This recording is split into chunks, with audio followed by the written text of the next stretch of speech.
జై శ్రీరామ్, జై భవాని. ప్రస్తుతము తెలంగాణ రాష్ట్రంలో వేడెక్కుతున్న Congress party versus Telugu cine industry గొడవ అనేది చాలామంది చెప్తున్న విషయం. అంటే అటు అధికార పార్టీ, ఇటువైపు తెలంగాణ లేకపోతే తెలుగు సినిమా ఇండస్ట్రీ, ఈ రెండిటి మధ్యన అంతర్గతంగా గొడవలు స్టార్ట్ అయ్యి చిలికి చిలికి చిలికి గాలివానగా మారి ప్రస్తుతము తుఫానుగా మారి ఇక సునామీ కూడా కాబోయి రెండిటి మధ్యలో విడదీయలేని గీత గీస్తున్నట్టుగా కనిపిస్తున్నది. చూడటానికి ఇది చాలా చిన్న విషయమే. రఘునందన్ రావు గారు నేత కార్మికుల గురించి మాట్లాడే క్రమంలో వారికి మద్దతు తెలపాలన్న ఉద్దేశంతో వారు నేసిన ఒక దండంను ఆమెకు ఇచ్చారు, అంటే మెడలో వేశారు. ఇది వాస్తవంగా ఒక అన్న చెల్లి కానీ అక్కకు తమ్ముడు కానీ ఇది సహజంగా చేసిన పెద్ద తప్పేం కాదు.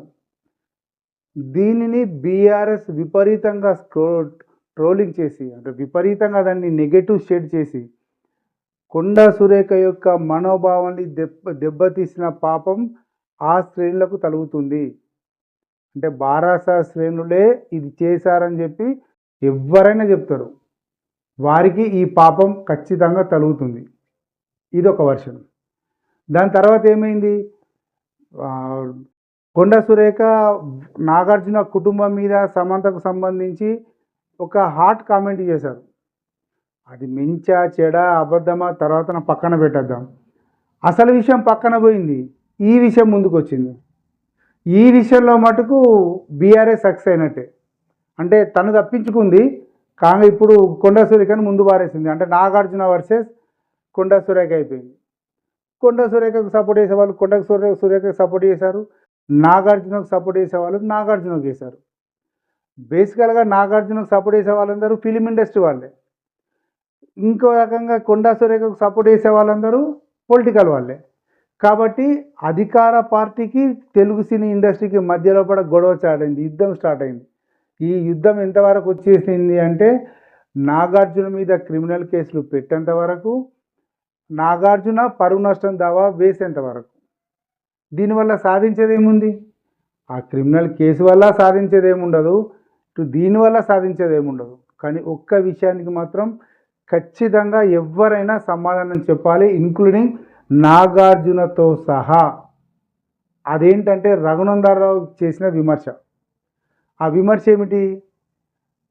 2014లో మీరు అధికారంలోకి వచ్చిన తర్వాత అప్పటి హైకోర్టు జడ్జి ఇచ్చిన తీర్పు ప్రకారం అక్కడ ఆ ఎన్ కన్వెన్షన్ను మీరు ఎందుకు కూల్చలేదు అనేది రఘునందన్ రావు వేసిన ప్రశ్న.